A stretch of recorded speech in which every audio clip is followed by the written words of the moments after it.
Selamat datang kembali dengan Argo Jaya TV, channelnya UMKM dan Home Industry.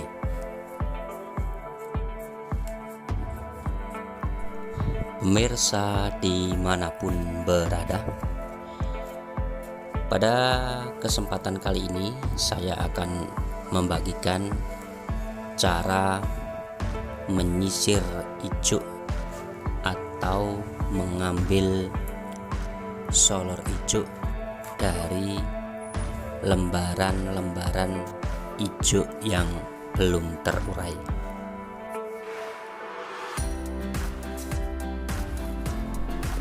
Solar ijuk merupakan bahan baku pembuatan ijuk ulir pengaman tiang listrik, atau bahkan di tempat lain sering digunakan untuk bahan pembuatan sapu. Maka sangat penting sekali bahan ini dan teknik-teknik yang diperlukan untuk mencari ijuk solar yang super.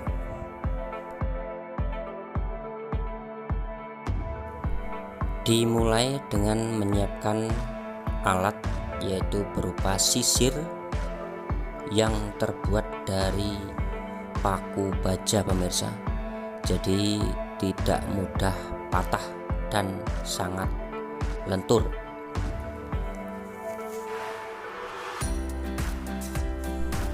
Kemudian kita ambil ijuk yang masih lembaran, kita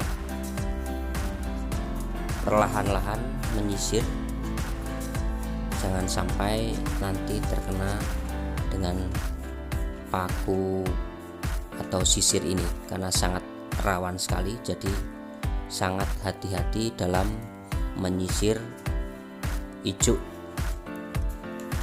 Kemudian dipilih ijuk solar yang panjang-panjang, nanti kita pisahkan dulu. Jadi dipilih solar ijuk yang benar-benar panjang dan besar.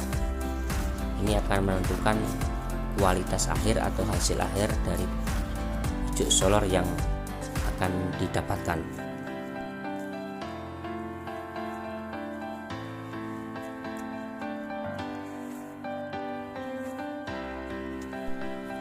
Tapi sebelum proses penyisiran rambut ini,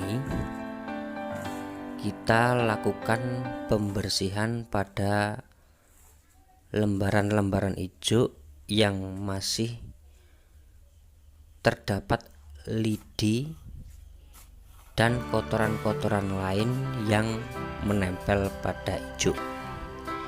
Karena sisa-sisa kotoran yang masih melekat pada lembaran ijuk akan mempersulit proses penyisiran, karena ijuk menjadi alot dan sulit dipecah dalam penyisiran.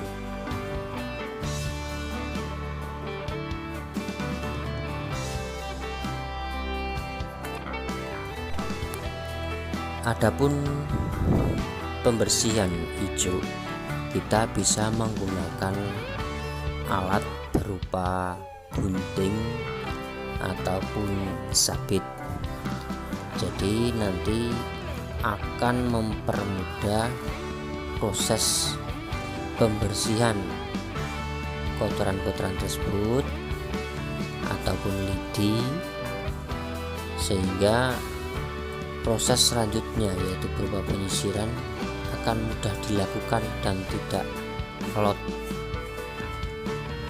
Kalau ijuk yang kita kerjakan ini alot ataupun sukar, ini akan memperlambat proses penyisiran itu sendiri, pemirsa, karena akan membutuhkan tenaga yang lebih dalam proses pengambilan solar ijuk.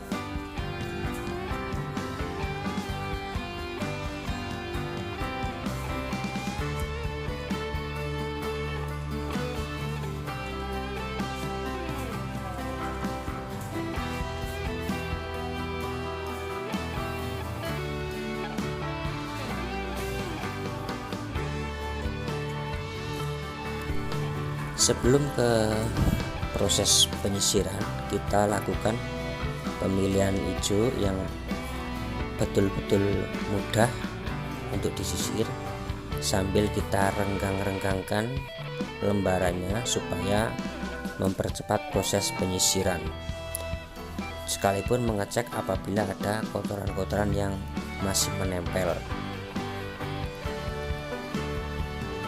Jadi kita harus teliti pemirsa, supaya nanti pekerjaan itu lebih mudah dan cepat. Selanjutnya, untuk menambah kemudahan, kita lakukan perendaman sebentar pemirsa dalam air. Nanti hijau menjadi lebih mudah untuk disisir karena sudah dibasahi dengan air.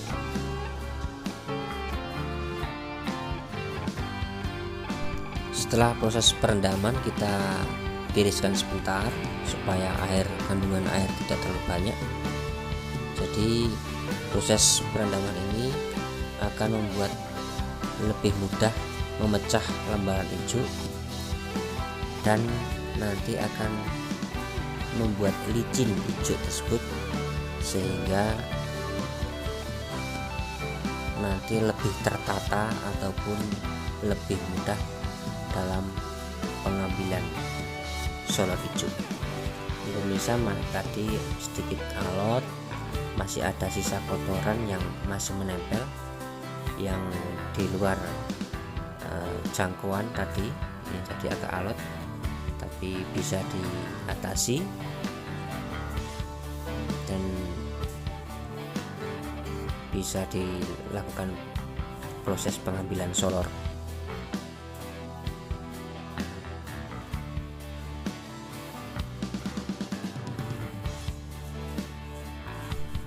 Setelah semuanya dipecah pada paku baja ini, kemudian kita ambil solor yang betul-betul besar dan agak panjang-panjang, sehingga nanti akan terpisah dengan hijau yang kecil-kecil yang seperti rambut. Jadi nanti kita akan bisa memilih atau mengambil hijau solor yang betul-betul berkualitas satu. Nanti untuk yang terakhir menjadi sisa atau residu, yaitu hijau yang lembut. Ya, ini bisa nanti sisanya kita bisa buat menjadi resapan dan bahan-bahan bangunan lainnya. Demikian pemirsa, kurang lebihnya proses penyisiran ini semoga menambah wawasan bagi kita semua. Salam UMKM Kabupaten Temanggung.